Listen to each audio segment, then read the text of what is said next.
आत्ताच पुण्यातून एक बातमी हाती येते। डिझेल चोरी प्रकरणी 2 पोलीस कर्मचाऱ्यांसह 6 जणांना विमाननगर पोलिसांकडून अटक करण्यात आलेली आहे। मंदार गोंजारी आमचे प्रतिनिधी आता आपल्या सोबत आहेत। मंदार, कधीची आहे घटना आणि कुणाकुणाला अटक करण्यात आली आहे? रेश्मा, रवींद्र भिडे हे पोलीस उपनिरीक्षक यांच्यासह आणखी 2 पोलीस कर्मचारी आणि एकूण 6 जणांना या प्रकरणामध्ये अटक करण्यात आलेली आहे। म्हणजे एकूण 3 पोलीस आणि 3 नागरिक याच्यामध्ये आहेत, असे एकूण 6 जण अटक आहेत। पुण्यातील विमाननगर पोलिसांनी ही अटक केलेली आहे। विमानतळाच्या शेजारी डिझेलची एक पाईपलाईन आहे, ज्या पाईपलाईन मधून डिझेलचा पुरवठा होतो।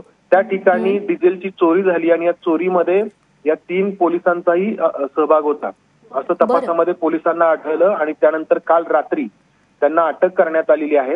परंतु दुसरी महत्त्वाची बाब म्हणजे या प्रकरणातला जो गुन्हा आहे तो 17 मे ला नोंद करण्यात आला होता। मग एवढे दिवस का लागले या सगळ्या प्रकरणामध्ये कारवाई होण्यासाठी, हा देखील प्रश्न उपस्थित होतोय। मात्र 3 पोलिसांना, ज्यामध्ये 2 पोलीस उपनिरीक्षकांचा समावेश आहे, अटक करण्यात आल्यामुळे पुणे पोलीस दलामध्ये खळबळ उडाली आहे। कोणताही पोलीस अधिकारी याबाबत अद्यापपर्यंत बोलण्यास तयार नाही। मात्र अटकेच्या वृत्ताला मात्र त्यांनी दुजोरा दिलेला आहे। 3 पोलीस या प्रकरणामध्ये अटक करण्यात आले।